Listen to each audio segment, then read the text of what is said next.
you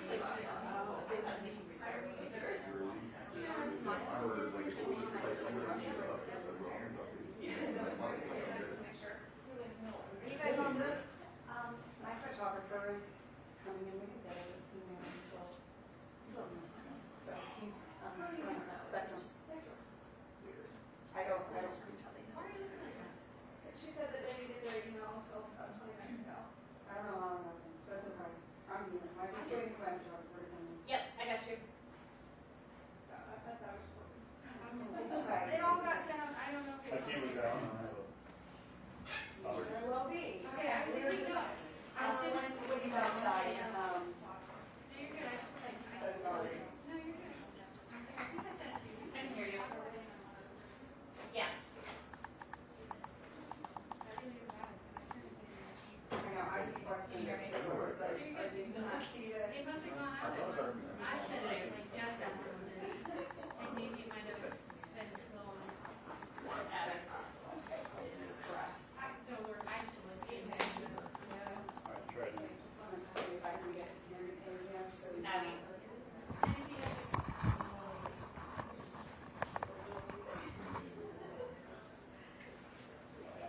Was it? I don't know if you need a reason on it.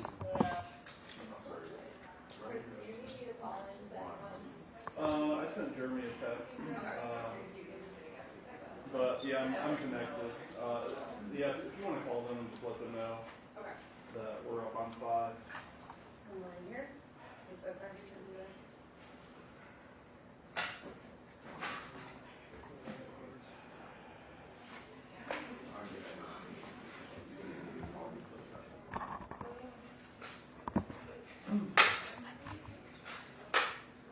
Yep, I got you. Can you hear me? And can you check and see if they put a plug in for the proxy?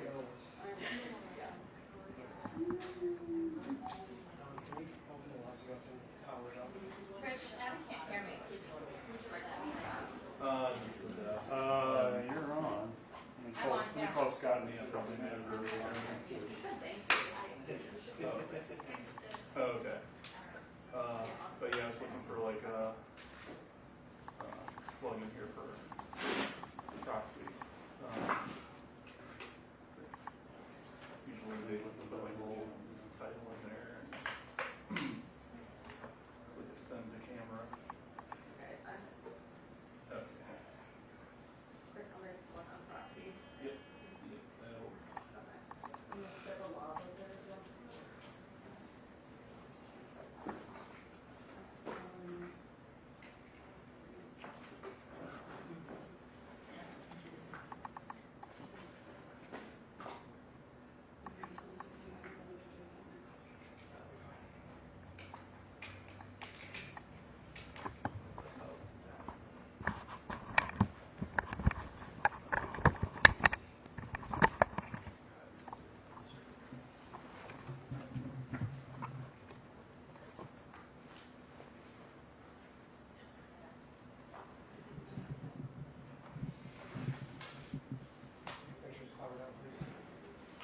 Yep.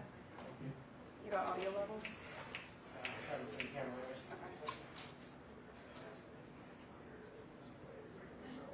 Try it. Mic check, 1, 2, 3. Yes.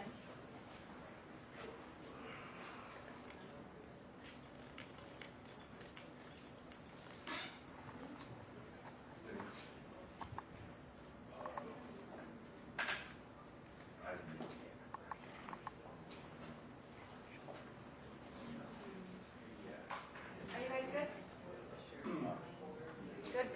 Good. Another 45 seconds. Okay, 45 seconds, 1 more minute. Thank you guys so much. I appreciate it sincerely.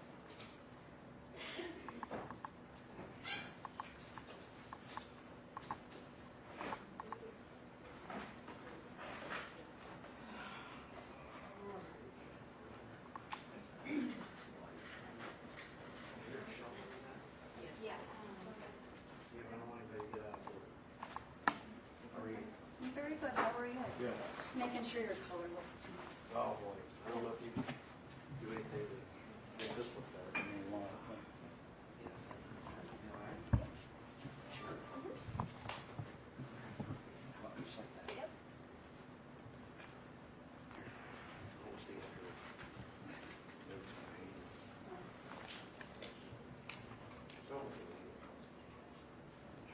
Hope light will help. Oh, it's all good. I just found something else on there in the list that is related to it. So.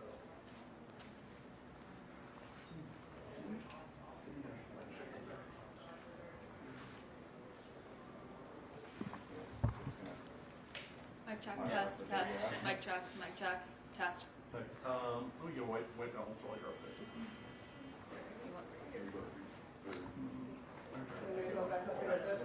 Thank you. I'll leave my light on and we go there. Is this the Oh, one yeah. showing your son? You can kind of feel the difference.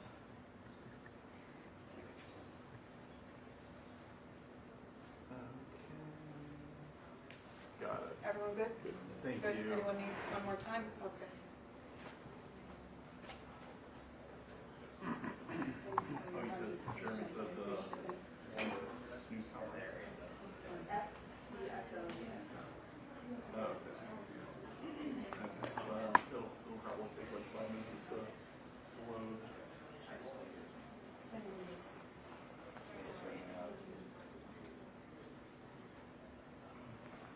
Yes, come through the swap like that. Sometimes like you turn the camera back on, it's not to load. Hey.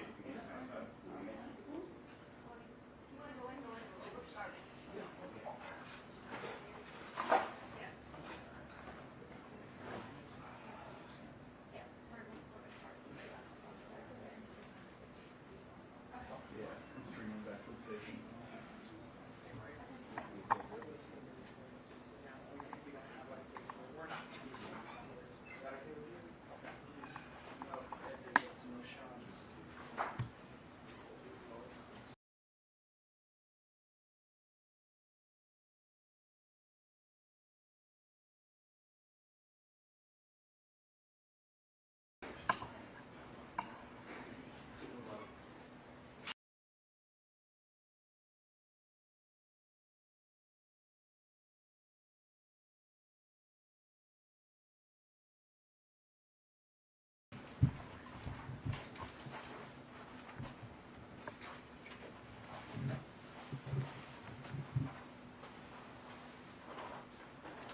Good afternoon, everybody, and thank you for joining us today for the news conference. We're holding this conference to update the status of the shooting last night for the 2 Mifflin Township officers. First, I'd like to thank you for covering the story. Thank the community. We've had an outpouring of support. Really like to express my thanks to them. We've had people as high as the Attorney General, Dave Yost, has called, expressed his concern and support. Numerous chiefs and numerous other agency officials. And to all of you, I want to say thank you. The suspect, Devontae Nixon, is still out, and we do need the community support. So if you're listening, and you know where this person is, please pick up the phone and give us a call. He is still out. He's still in danger to everybody, to the public and to law enforcement. You'll see today joining with us, I have several people with me. I have Mifflin Township Trustee Kevin Cadner. I have Mifflin Township Chief of Police David Briggs. I have FOP President Brian Steele, and I have my investigations chief Rick Miner. I'm going to have each of them come up and speak, but I would ask you at the end of their presentation, they'll introduce the next speaker. Hold your questions to the very end. If you have questions, then at the very end of the presentation, we can address those. At the very end of this, when you get to Chief Miner, he's going to play some videos that are being released and show you what happened last night in the brutal attack of these 2 officers. So with that, I'd like to introduce the Township Trustee, Kevin Cadner. Hi, everybody.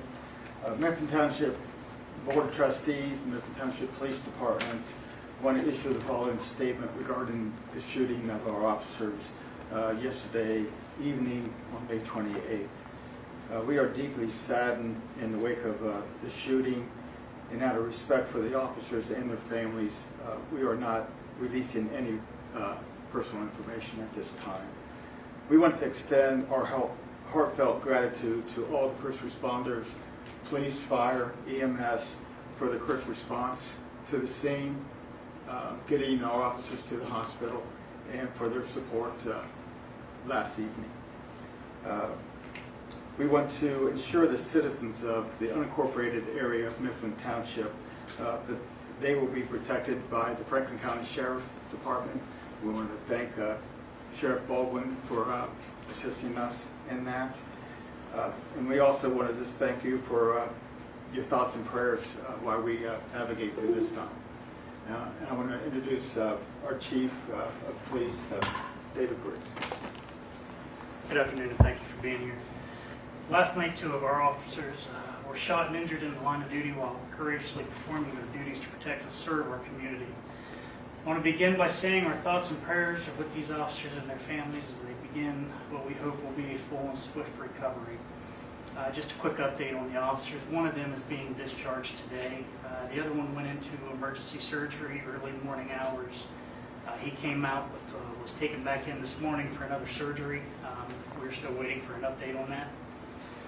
To continue, I want to express my deepest gratitude to the brave men and women of the Mifflin Township Police Department and the law enforcement community who responded to this tragedy with professionalism, resolve, and courage. I want to thank the Columbus Division of Police, the Franklin County Sheriff's Office, as well as the Clinton Township, Blendon Township Police Departments, Minerva Park, and Gahanna, just to name a few, all responded.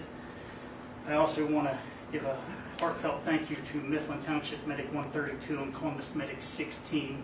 Their quick response and diligent efforts no doubt saved the life of my officer. So I want to thank them for that. I want to thank our state and federal agencies for their unwavering support. The Ohio Bureau of Criminal Investigation is providing critical resources. We are grateful for their expertise. The Franklin County Sheriff's Office Detective Bureau is handling the investigation. They are diligently working it. You can't ask for a better group of detectives to work a case. I want to personally thank the Fraternal Order of Police and their steadfast support of our officers, my department, and the law enforcement community as a whole. We will not rest until this individual responsible for this act is apprehended and brought to justice. We are fully committed to working with our law enforcement partners around the clock to ensure that happens. To the residents of Mifflin Township, I know this incident is unsettling, but please know the police department remains operational and committed to your safety. The Sheriff's Office has graciously agreed to place extra deputies in Mifflin Township, and Clinton Township has graciously offered to start running 2-man cars that cover calls in Mifflin Township as well. It really is a brotherhood in the law enforcement community. Everyone has come together. We ask for your continued support, vigilance, and prayers for our officers. I'd like to introduce FOP President Brian Steele. Thank you. Thank you, Chief. Brian Steele, President, Capital City Lodge 9. It's been a long night for all of us, for your elected officials, your police leaders. It's been a long night for the men and women of the Sheriff's Office, Columbus Police, Mifflin, Clinton, all the surrounding agencies. And not only did they have a long night, they're coming right back today, and they're doing it again. My priorities here are simple. I'm here to support the sheriff any way the FOP can. Trust, the confidence and trust in the sheriff is overwhelming, as well as the chief. Anything they need, we are here for them. My priorities are simple. I want to ensure that these officers recover and recover fast, and anything them and their family needs.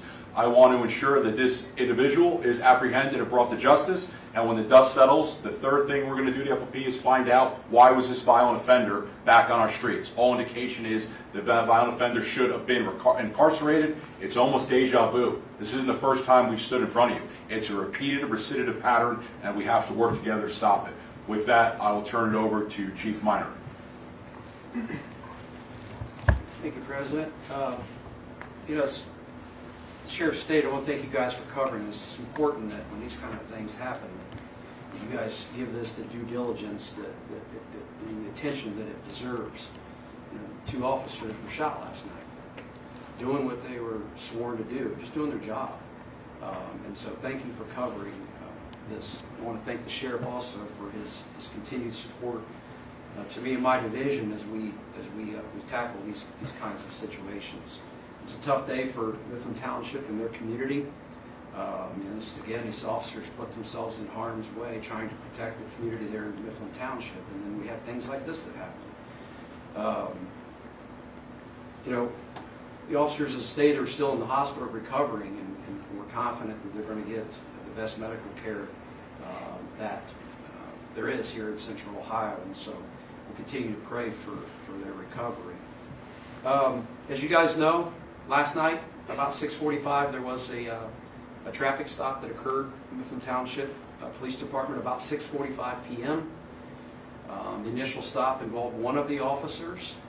He was joined shortly thereafter by a second officer, and then a call went out about 6:49 p.m. Shots fired. So this thing materialized pretty quickly.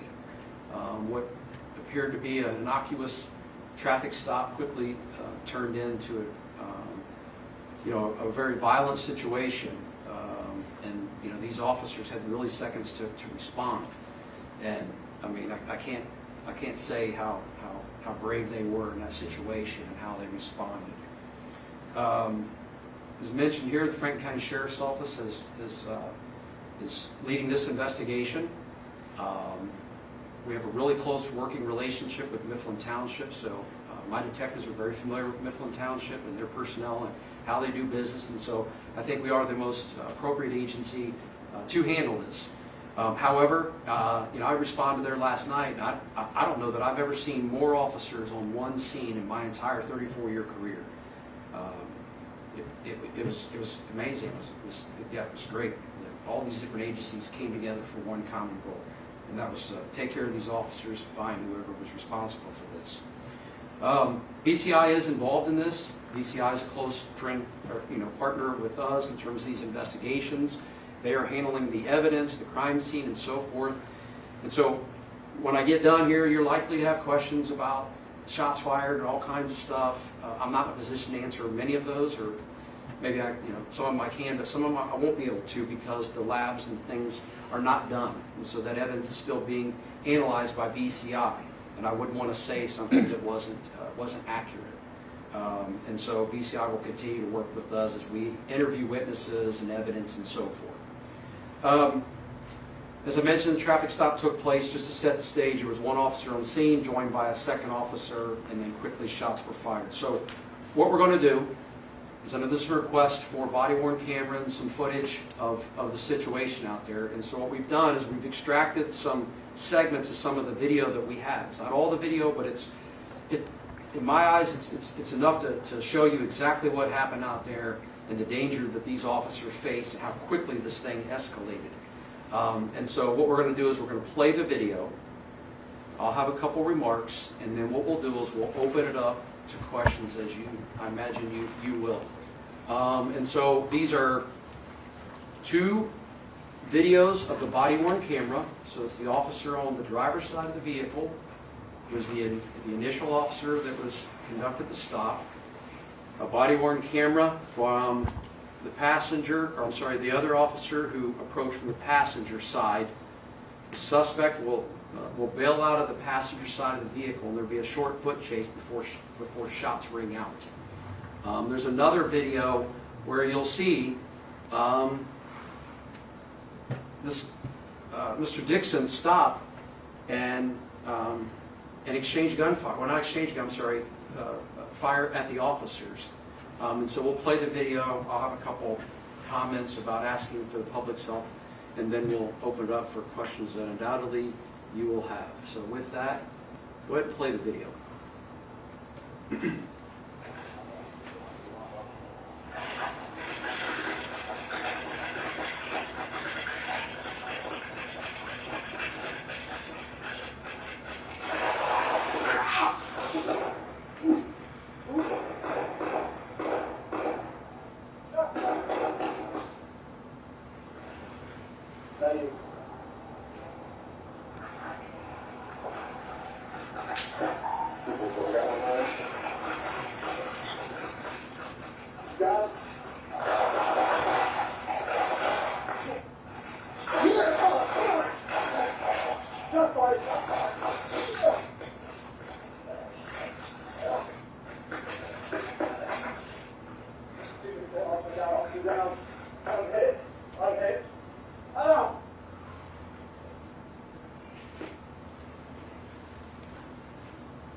Okay, and so what you just saw, the first video was the officer approached on the passenger side. He's the one that joined into the traffic stop. Shortly, as soon as he basically walks up to the passenger side, the passenger of the vehicle bails out. There's a foot chase.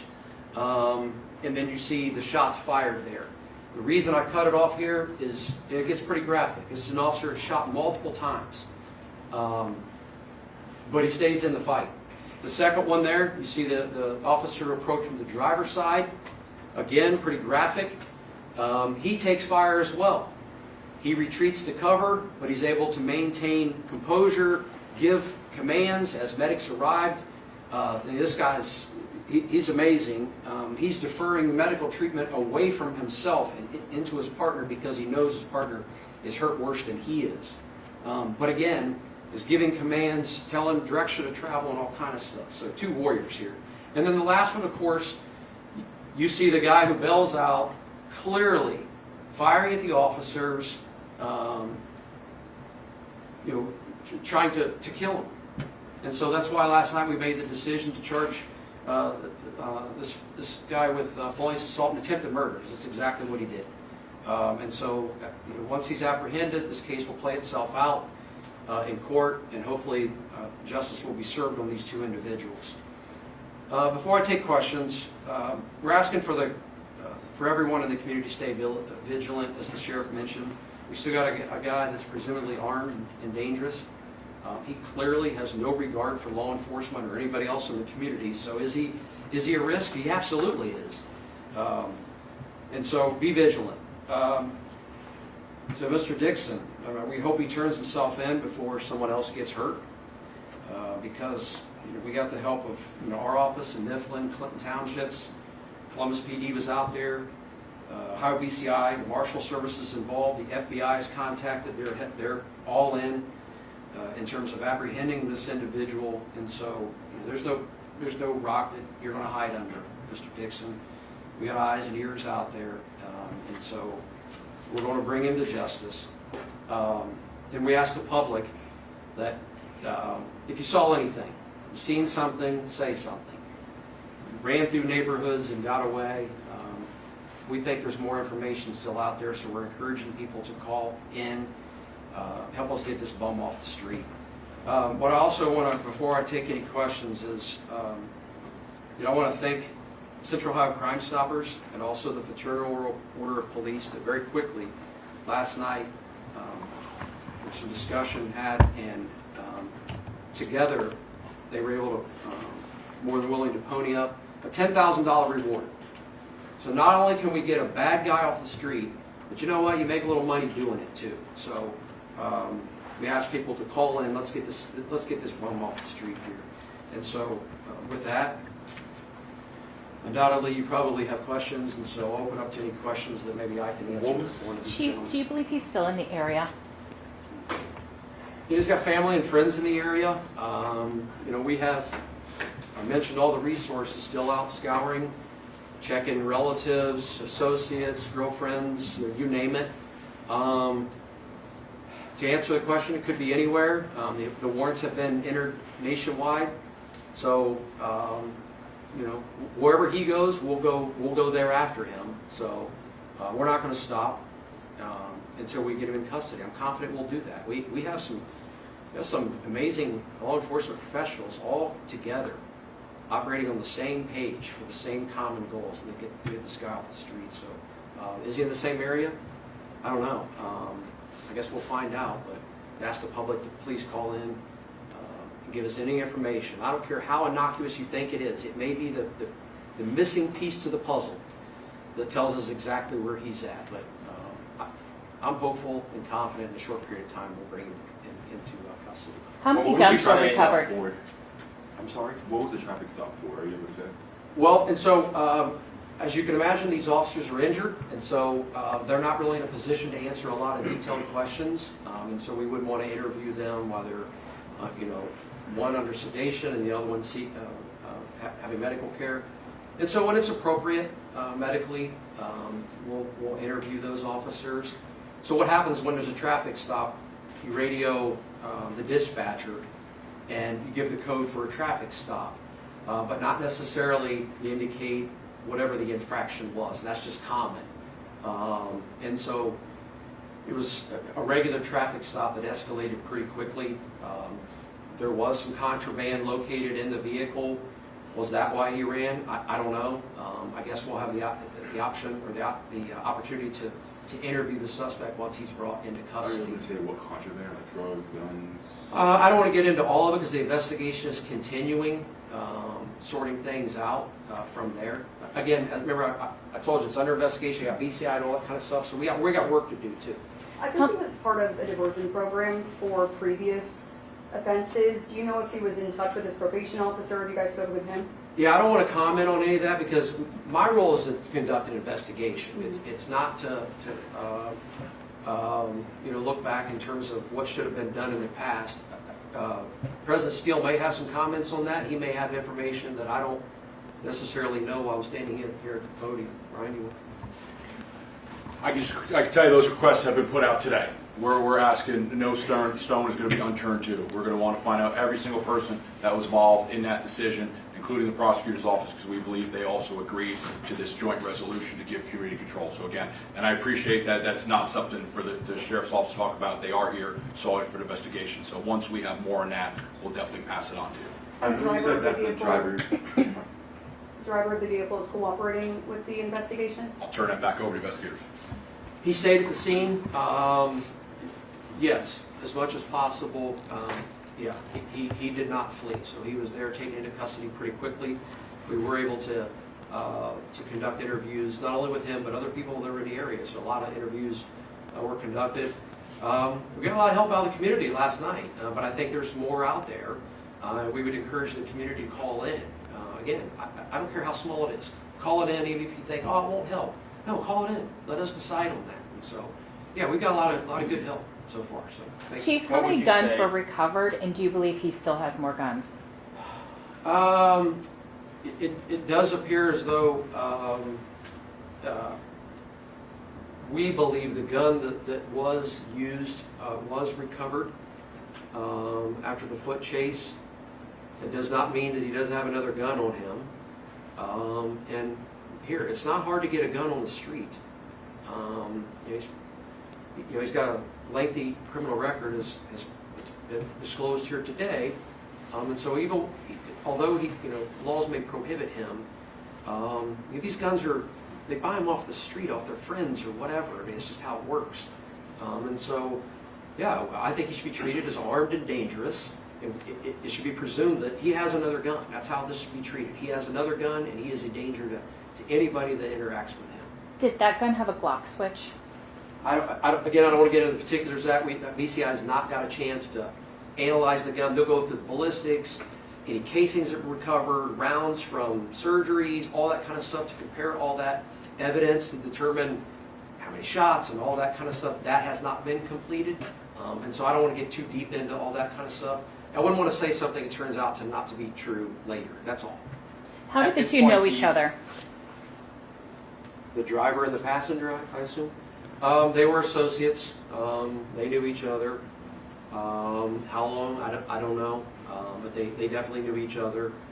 And so, again, we'll continue to vet out what that relationship was and if there's a relationship after today. While some people weren't cooperative today, they may not be later, and we'll have to deal with that when the time comes.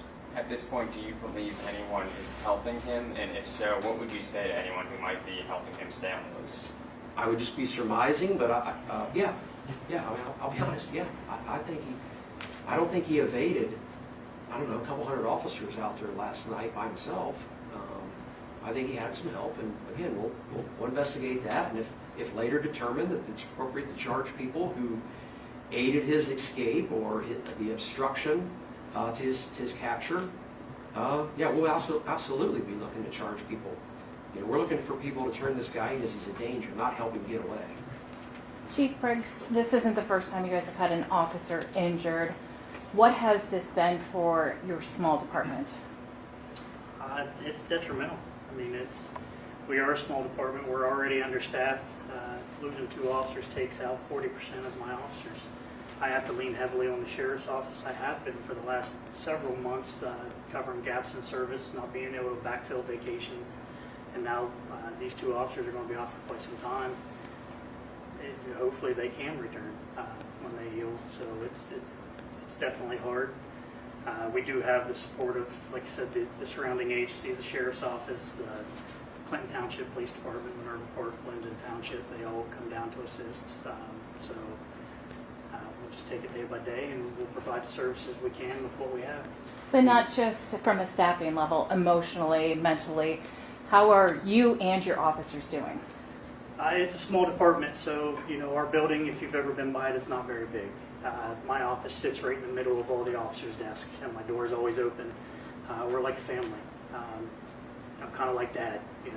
It's a love-hate relationship. I have to yell at them and discipline them sometimes, but most of the time it's family. We eat lunch together.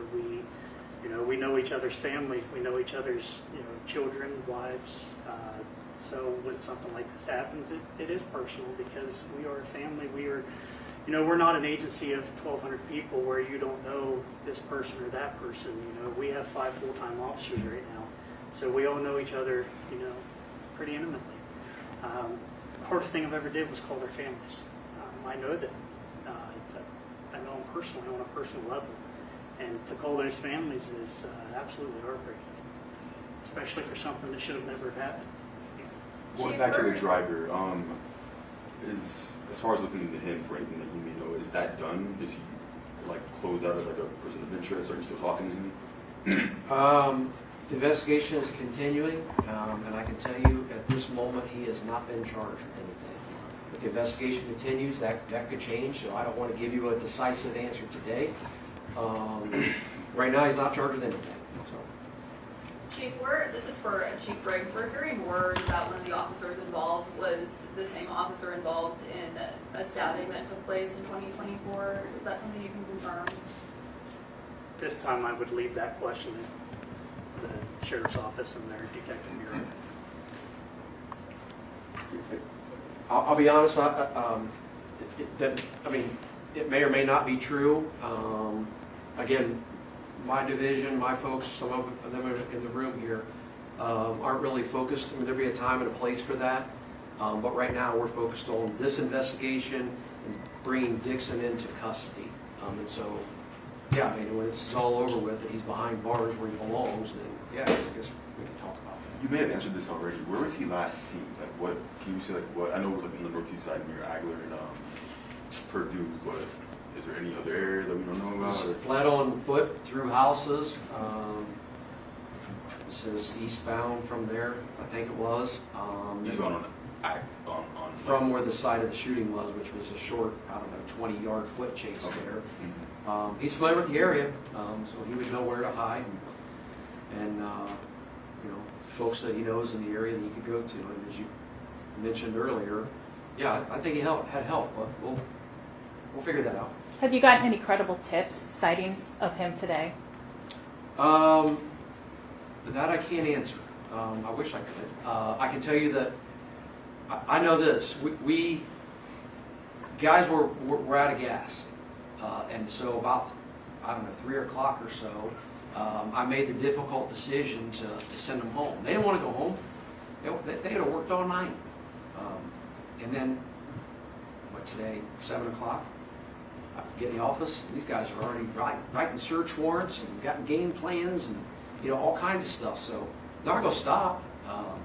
And I guess the best thing as administrators, don't try to stop them. Let them go do what they do. So. You guys spoke about the large response to this shooting, and we know it happened just hours after the funeral procession for a sheriff's deputy up in Morrow County. Can you speak to the law enforcement's response to this, especially after we saw a death of one of our own through a shooting? I think these two guys right here would love to answer that question as well. Again, as I mentioned, when I pulled up last night, there was a sea of officers. And while when I first pull up, you might notice the different colors of the uniforms. But once the work started, there were no colors of uniforms. I mean, people were working together that didn't even exchange a business card yet, didn't say hello to one another. They're like, let's go. We got a house over here to check. And they didn't care. they just went, and it was a sight to see. I was really proud. I'm sure Sheriff and Brian would like to comment on that. Yeah, it's a great question. And coming on the heels of the Deputy Morrow County being killed just 2 days prior, yeah, it's on everybody's mind in law enforcement. I've been at very many shooting scenes in my career going in law enforcement. And even though it weighs heavily on your mind, that's a typical response. You know, when law enforcement comes under attack, and they're brutally attacked, shot, even murdered, now we're all going to come. Yeah, it's more on your mind, but that doesn't mean that it was a bigger increase of people coming. They want to come and help. And there were 2 Columbus officers hurt last night trying to get there to help, and they got involved in an accident. Just trying to help. You know, thank God it seems like they're okay, so to speak. But no, I mean, yeah, it's a difficult time because having that murder occurred in Morrow County, yeah, everyone's cautious, and now this happens, and yeah, today it's really on their mind. But we do our jobs. They are professionals. We know that occurs, unfortunately. They'll continue to do their jobs, and the responses will be appropriate.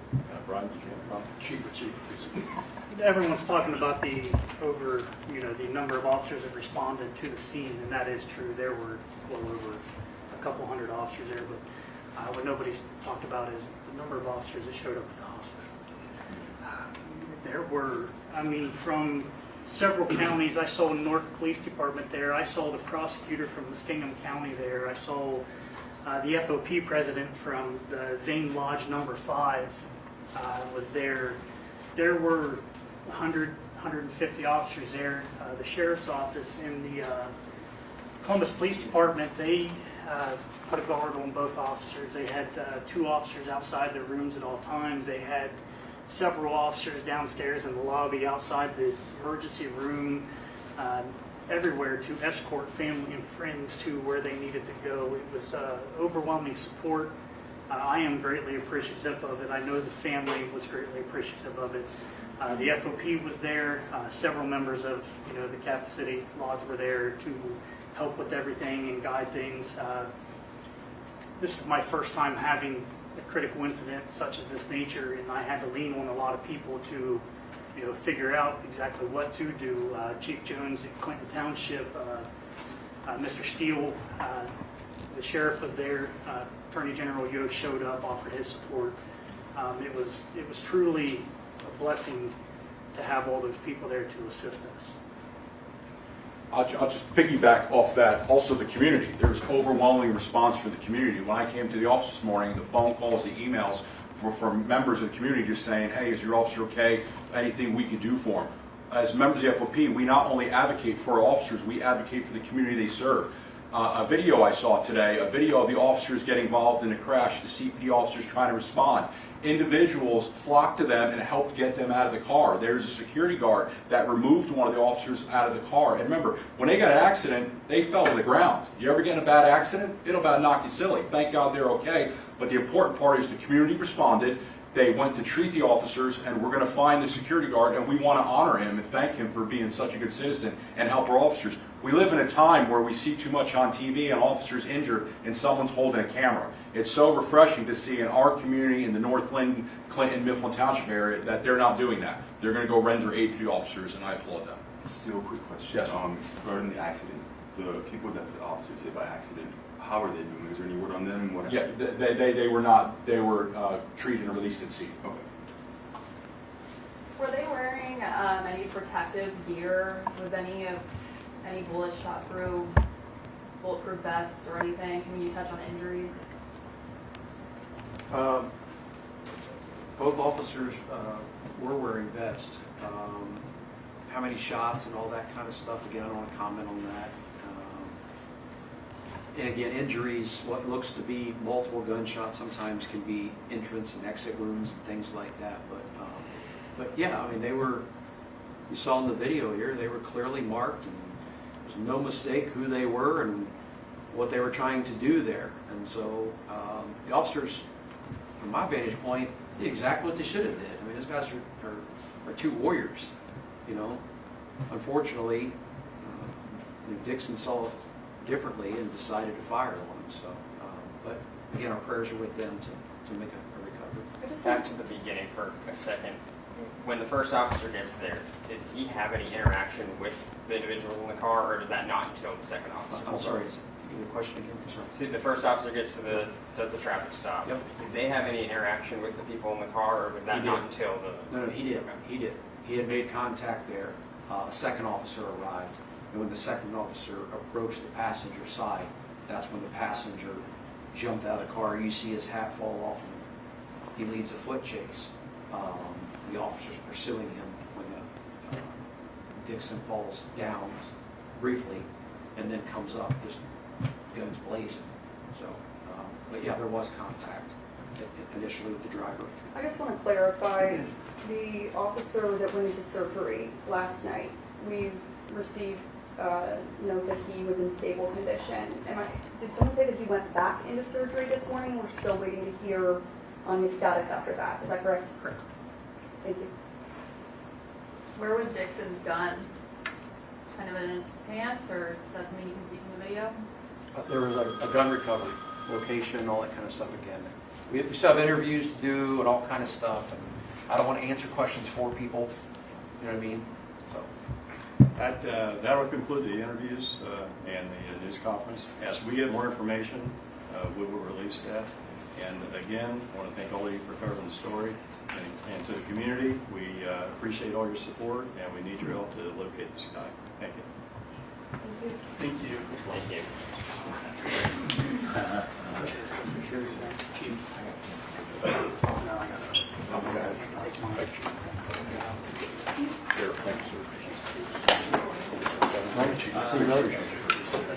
Yes, sir. Hi, nice to meet you. So I don't know if you met Lisa Wadsworth before. She sent me this text. I'm unsure what she means by it. Appreciate it. Well, thank you.